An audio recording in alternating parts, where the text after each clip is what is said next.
ไผคือยังข่อยนี่เอามูเจ้าได้เบิ่งข่าวบ่แม่ใหญ่ตายแล้วฟื้นแต่ว่าพันไปสอบสวนแล้วหมอเขาเจ้าก็ยังบ่ทันได้ตรวจพ่อใหญ่บ้านเขาเจ้าก็บ่ได้มาตรวจคือตามข่อยฟังในข่าวมาเด้อเขาว่าพ่อใหญ่บ้านฟังจากปากญาติของแม่ใหญ่ที่ตายไปแล้วก็เลยเซ็นพอพ่อใหญ่บ้านเซ็นปุ๊บเขาก็พาไปหาหมอเพื่อสิเอาร่างกายไปบริจาคหมอก็เลยบอกให้ไปขอใบมาก่อนตานี่ญาติบ่ไปขอใบแต่ว่าพันเอา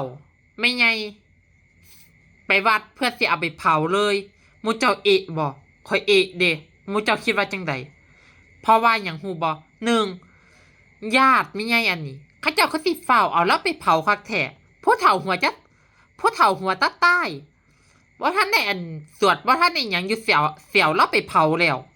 มูเจ้าบ่เอาหรือมูเจ้าว่าจังใดแต่ว่าข่อยเด้